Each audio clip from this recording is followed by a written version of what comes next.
WSAZ News Channel 3 tonight. Now at 11, wait times at CAMC continue to cause problems. One patient says they waited so long the EMT took her home instead. Plus, the man accused of shooting a state trooper and threatening to kill a woman tells our cameras he did not mean to harm either of them. Good evening. I'm Tim here in Huntington. I'm Amanda Barron in Charleston. Thanks for joining us tonight. We begin tonight, though, with news out of Lewis County, Kentucky, and that's where a body has been discovered. It was about 15 to 20 feet from Cooper Ridge Road, right near the Lewis-Carter County line. The Lewis County Sheriff says the body was discovered by two men who were scouting that area for turkey hunting. Investigators say the body is that of a man. That body will be taken to the state medical examiner's office for an autopsy. The identity hasn't been released, but we will keep you updated on WSAZ Mobile and WSAZ.com. A man from Detroit will spend tonight behind bars after a search warrant at an apartment in Huntington. Police arrested Frederick Tell after they found a gun, some money, cocaine, and what police say was a large amount of heroin at an apartment in the 900 block of 5th Avenue downtown. He is actually at the courthouse right now. We'll keep you updated on WSAZ Mobile and WSAZ.com. Now to a WSAZ investigation. Long wait times in the ER continue to plague Kanawha County. This is an issue that we've really kept a close eye on since last May. And just this week, one area ER was overloaded yet again, with patients waiting for a bed for 3 hours on average. News Channel 3's Nathan Tackage spoke with one of these patients who says the wait was so excruciating, she simply gave up and went home. You can't schedule an epileptic attack. The seizures come and go. So Amy Holland has to trust her emergency room will be ready for her at a moment's notice. Trust severed after Amy was rushed to CAMC General Hospital Monday, only to get stuck. There's a lot of chaos. Among the latest batch of victims of long ER waits. There was a little old lady in front of me on a stretcher hollering that she had to go to the bathroom. She waited and waited, and finally she went to the bathroom on herself. Some people said that they had been there 7 hours. Amy waited 2 hours before she was told she had as many as 7 hours to go. That's when Charleston Fire EMTs approved her request to drive her back home. They told me that that has been something they have never done, ever. Without being treated. So I just made sure I take my seizure medicine and I went to bed. For others, Charleston medics say the average wait was 3 hours. They began transporting patients to Huntington to save an hour per trip. Folks like Amy say it's made all the worse, knowing dozens of potential beds are going unused. This is ridiculous. Long wait times are an issue WSAZ first brought to light last May. After Monday's incident, I again asked hospital officials why the ER gridlock continues. CAMC officials say they have about 180 beds available for patients, but they're licensed and have space for 268 beds, a gap of about 88. Hospital officials say they cannot open extra beds without extra staff, which is budgeted months in advance based on average traffic. They also say a significant nursing shortage doesn't allow for much flexibility on busy days like Monday. But folks like Amy say they can't afford to wait for staff sizes to bounce back. Unless things change around here, I will not be going back to the ER around here. I'll try to get to the emergency room in Huntington. And can't afford to wait for care on the hospital schedule. Nathan Tackage, WSAZ News Channel 3, Kanawha County. Hospital officials say they are starting a new program in an effort to encourage more people. They're talking about the future, encourage more people to go into the medical field. This summer, CAMC will introduce a new junior nursing academy, a 3 to 4 day program for middle school and high school students. CAMC also says that they are expecting to hire several new staff members from the graduating class of college students this spring. Now to a developing story out of Lincoln County, where the man accused of shooting a West Virginia state trooper twice is out of the hospital and in a jail cell. Jeremiah Yeager's bond is set at $2 million. On his way to the arraignment today, Yeager told our Jatera McGee he was trying to get answers out of the woman he is now accused of assaulting. He also says he was trying to protect that same woman when he shot Corporal Fry, saying that he did not know he was a trooper. Apologetic, I did not mean to cause you my pain.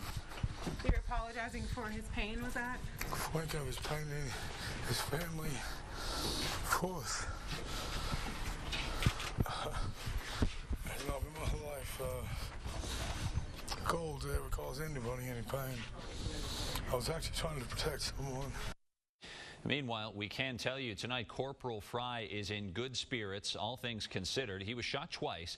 Well, today we learned one of those shots near his shoulder was deflected by his bulletproof vest, meaning it missed the vital organs.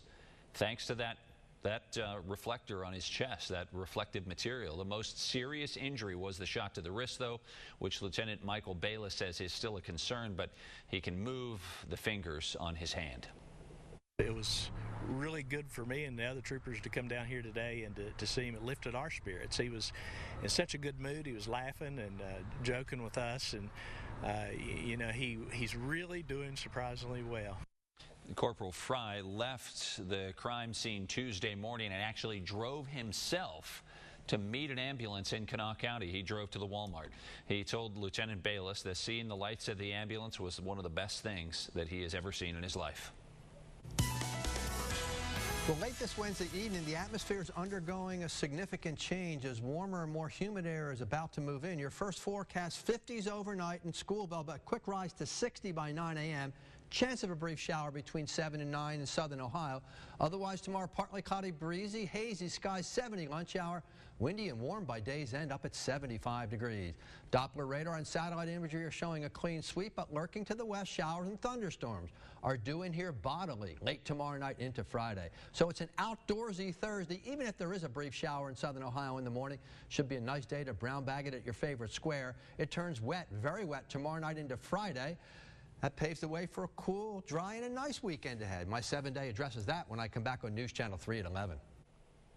All right, thanks, Tony. Police in Pikeville say that they were in the right place at the right time. They arrested 2 women for shoplifting thousands of dollars worth of items. News Channel 3's Andrew Colgrove shows us how tips from the public are playing an ever larger role in helping catch crooks. Pikeville police arrested Kayla Dingus and Crystal Boyd around 6 o'clock Tuesday evening. The officer says he went to Walmart to investigate a hit and run and ended up catching the 2 women in the act of stealing. Walmart had told him that they'd been having some issues with a couple females that was coming in, taking large quantities of items and getting out of the store with them. Police say the 2 women confessed to having sold the stolen items at the Bull Creek Trade Center. Officers charged both women with shoplifting and engaging in organized crime. Officials say shoplifting is on the rise, and they are using social media to help identify people caught stealing. It's almost amazing once we post these and say, hey, we need to learn the identity of these people. We're getting private messages really quick. Pikeville police say people from across the region come to Pikeville and steal, and social media helps catch those responsible. That was actually Corey McCauley reporting from WYMT, our sister station. Police say that Dingus was also charged with third-degree burglary. A man is facing sexual assault charges after police say he victimized 2 underage girls. Michael Terry is 20 years old. He is charged with third-degree sex assault. Police say that Terry met the 13 and 14-year-old girls at a restaurant on Charleston's East End, and then they all went to one of the girls' homes. Investigators say the teens said they watched a movie with Terry and then performed sexual acts. Terry is being held in South Central Regional. At the West Virginia Capitol, after the state Senate passed their tax reform bill this morning, the House did not before the crossover deadline. Today was the last day for any bill to be passed by either house and sent to the opposite one for approval. So now this means the House will have to amend the version the Senate passed, but House Speaker Tim Armstead says it wasn't necessary for the House's bill to pass since the Senate already has theirs. And the House Speaker is confident both houses can agree on a bill by the end of the legislative session that will modernize tax reform and bring more jobs ultimately to West Virginia. We feel like our tax structure in and of itself is not fair. It is not modern. It is not competitive when it comes to creating jobs. It is not encourage job creation. And so I think what we want to do is use this opportunity to actually change some of the basic framework of that tax structure in a way that will put more West Virginians back to work and at the same time help us to be able to address the long-term budget issues that we have as a state. Speaker Armstead also says they already started discussion with the Senate about the components in their tax reform bill that passed. There are only 10 days left in the 2017 legislative session for both houses to pass this bill and send it on to the governor. The West Virginia Senate passed the medical marijuana bill this evening. This would allow patients with certain debilitating conditions access to medical marijuana if their doctors recommend it. That bill will now go on to the House for consideration. Coal might never be the same booming industry, of course, in West Virginia that it was before, but now Senator Shelley Moore Capito has reintroduced what she calls the Reclaim Act. The senator introduced it yesterday, right when President Trump rolled back the Clean Power Plan regulations on coal mining. The act would bring $1 billion to former coal communities to retrain workers and try to revamp the local economies. Senator Capito says the president's measure will put some people back to work right now, but many miners will remain unemployed and really need some help. I think we can expect that coal will revive itself, not to the measure that it has been in the higher employment days, but certainly I think this will give investors and it will give coal miners and communities hope that somebody's listening to them. The senator says there are plenty of other opportunities for miners in the energy field, in the natural gas sector, for example, in manufacturing, and also in computer coding. It was a great evening to take a walk, so why not join the mayor of Huntington? Yep, it was the second time this month that Mayor Steve Williams strolled across a neighborhood in the city for his Walk with the Mayor program. This is an effort to motivate people to be more aware of their community in general, and also specifically to give people a chance to talk to the mayor firsthand and tell them their concerns. Coming up, like father, like son. A dad faces charges after his 13-year-old boy overdoses on heroin. First warning weather. Chief Meteorologist Tony Cavalier in with the forecast. We have to get through a little bit of rain, but a pretty decent weekend lies ahead. Yeah, that rain comes late tomorrow night into Friday. That's when the downpours occur. So overall tomorrow, a very nice day to brown bag it at your favorite square. Let me take you on to your first forecast. Between 7 and 9 o'clock, chance of a surprise shower in northern Kentucky, southern Ohio, but the day will trend brighter and breezy. 55, 7 a.m., 65 to 70 lunch hour, and 70 to 75 by the end of the day. But late tomorrow night is when the downpours will be coming in. So save for the chance of that quickie shower in the morning. We've got a nice day on tap. Here are the southerlies about to move into the bluegrass, but we're still dominated by a northeast wind, which is keeping it cool in the low and mid-50s from Portsmouth on to Charleston and down to Archer Park and Prestonsburg. Humidity on the upswing, a sure sign we're in a cool atmosphere. So tomorrow morning as the warm and humid air arrives, could there be a brief shower in northern Kentucky, southern Ohio between 7 and 9? There could be. Red sky sunrise, red sky and morning. Sailor take warning for the nighttime rains to come. But tomorrow the big picture, the southerlies are blowing at 15 to 25. Remember, it is spring fire season out there, so any burning must be put off until dark, right? Temperatures are in the 70s during the day tomorrow. And we're talking mid-70s, if not a couple upper 70s in the Big Sandy Valley, over into the Tug and Guyandotte Valley, 77 Logan, 77 Williamson with a southerly breeze at 10 to 20 miles an hour and partly sunny, hazy conditions. Central West Virginia, mid-70s rule the roost, even 70 up towards Summersville Lake. Again, chance of a brief shower skimming north first thing in the morning, but for the most part, it should be a dry and a partly sunny day. Lots of clear skies on satellite imagery. Off to the west, we've got a healthy storm system in America's breadbasket kicking off severe thunderstorms and tornadoes, and the warm and more humid air as it races in tomorrow morning, chance it could produce a shower, but more likely it's tomorrow night the showers and thunderstorms will arrive. So our futurecast says first thing in the morning, chance moving off to the north. Northern Kentucky, southern Ohio into northern West Virginia between 7 and 9. Chance of a half-hour shower moving through. Partly sunny, hazy during the day. Tomorrow evening, Little League practices across the area are fine. And then as we get toward midnight tomorrow night, showers and thunderstorms will start to rumble in. The heaviest concentration coming while we're sleeping tomorrow night into Friday morning with some downpours that could create a few power flickers and some street flooding. And Friday with an overcast sky and a northwest flow kicking in, we've got off and on showers in our forecast throughout the day before we dry out in time for the weekend. So let's pinpoint your forecast. And your first morning report goes like this. Overnight, mainly clear skies till around dawn when clouds will move in. It's mild as the breeze stirs in the 50s. A quick rise in temperature tomorrow into the 60s morning and 70s during the afternoon. Just a chance of a brief shower first thing in the morning. Partly cloudy, hazy, and 75 warm and breezy degrees. Tomorrow evening's quiet, then late at night, midnight and thereafter, rain and thunderstorms, a couple of downpours with some street flooding, temperatures into the 50s. Friday off and on showers and temperatures cooler in the low and mid 60s. Weekend forecast 40s for 5K runs on Saturday morning. Highs over the weekend 60 to 65 degrees. In fact, it'll start a little chilly on Sunday morning in the upper 30s before new showers and thunder showers arrive on Monday, which so happens to be coincidental with the opening of the season in Cincinnati. All right. Thanks, Tony. Coming up, the loss of a child is something no parent ever gets over, and that's exactly why a couple in West Virginia is using their son's overdose to convince lawmakers they now have a chance to save lives.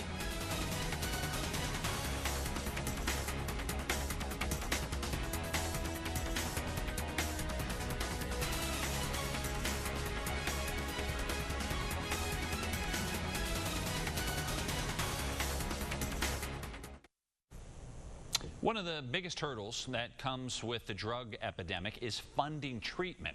Many of the people reaching out for help are either turned away or they're put on waiting lists because there simply aren't enough treatment beds. But a bill in West Virginia could bring hundreds of beds to the state.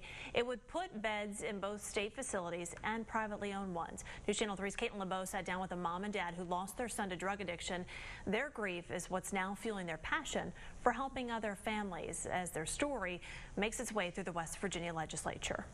He was a kid just like any other kid. The 27 years of Ryan Brown's life are woven into a quilt treasured by his parents. The story about his life, this is him. This is him. The story of their funny and smart teenager from Charleston, West Virginia, who went off to college with a scholarship and came home with a drug addiction. And of course, after he came home, he had his first overdose. Ryan struggled with heroin for years before dying of an overdose in 2014. Cece Brown says her son's death, though years ago, is still difficult to talk about. One of the first things we said when the detectives came to my house is that we didn't want one more person to die. That's her family's hope for Bill 2428, which just passed the House Wednesday. There were often times when he'd try to get in programs and, you know, you call and leave a message, couldn't get anyone. You know, there wasn't a bed for him, you know, to get in. And that was the problem with him, is that there wasn't a place to go. The bill would create the Ryan Brown Addiction Prevention and Recovery Fund, a program to add 600 treatment beds for drug addiction facilities in the state. There's just such a need for resources for people. Not everyone has a way to pay for it. Not everyone has, you know, insurance or a way to access it. It's become a new life's mission for Cece and her husband, Bobby. We want to make sure that we send a message of hope. That's very important because we don't want people to think that that it can't get any better, because it can. A message she now hopes will reach lawmakers in the Senate, where the bill heads next. Caitlin LeBeau, WSAZ News Channel 3, Charleston. The money that will go into the Ryan Brown Fund to pay for beds will come from mostly a recent prescription drug settlement negotiated by the West Virginia Attorney General's office.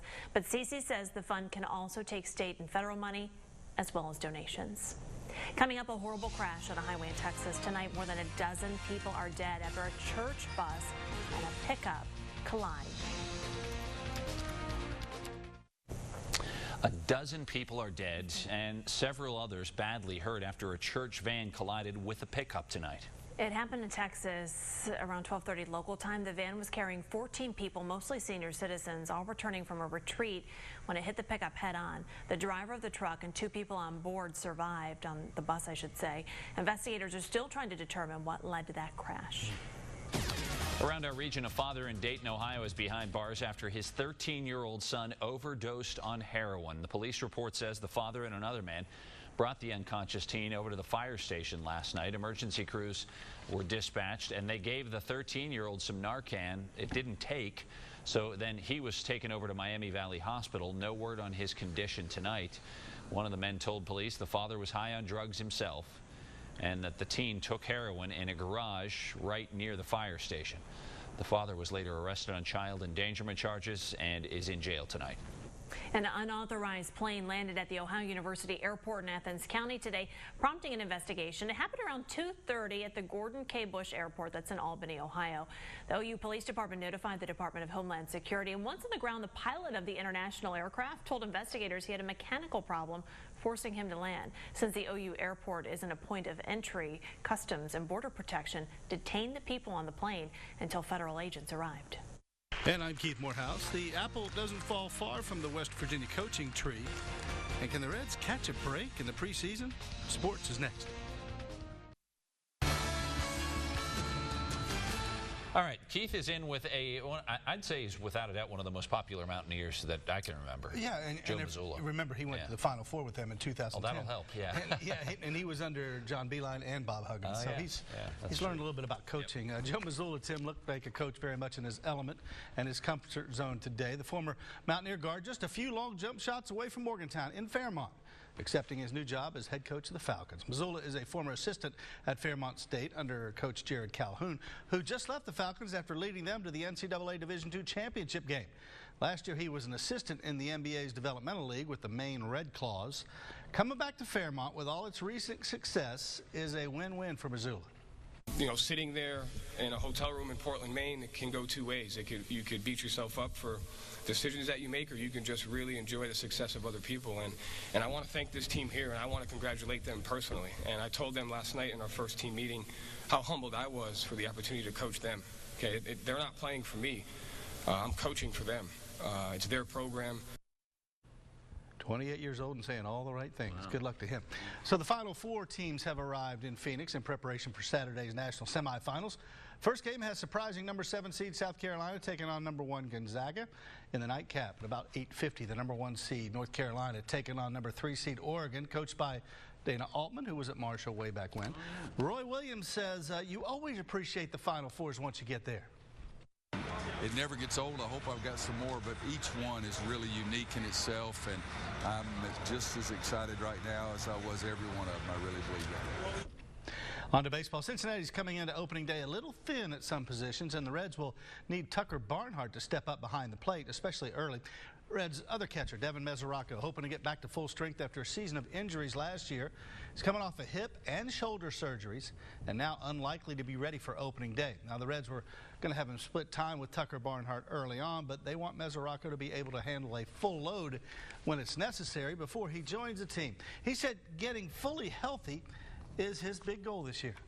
You know, it's been a long time coming here, just working hard to get back out on the field, and I'm happy that things are going good so far, and, you know, I'm back out there with the guys. Everything is feeling good, you know. I feel like I just want to get back to where I was there in 2014 and, you know, help the team win some games. All right, Cleveland with some injury problems of their own. Outfielder Lonnie Chisenhall will start the season on the 10-day disabled list. He ran into a wall, not a mall, but a wall, March 24th against the Cubs in Mesa. He's been getting treatment since. The Indians starting right fielder hitting .268 with 2 homers and 6 RBI in 15 games before he was hurt. And the champs, American League champs, will also be without Jason Kipnis to start the season. So everybody trying to get healed up before baseball starts in earnest next week. Tim, Amanda, and Tony, back after this.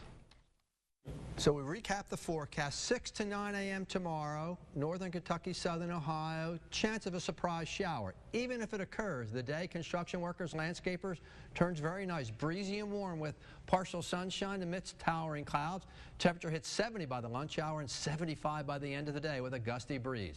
Late tomorrow night, we're talking especially midnight and thereafter, showers and downpours come in. That paves the way for an overcast and a showery Friday. But the weekend cools down and dries out as the sunshine returns. Daytime highs will be in the 60s over the upcoming weekend. So check with Brandon to see if something kind of conjures up overnight on Doppler. It's not there now, but our highfalutin supercomputers say maybe a shower to start tomorrow before the day turns into a brown bagger's delight, guys. Highfalutin, just like Tony Cavalier. Highfalutin, yeah. That's a good word. We're going to have to incorporate really that more often. We're going to have to use that in scripts from now on. All right. Love it. Challenge accepted.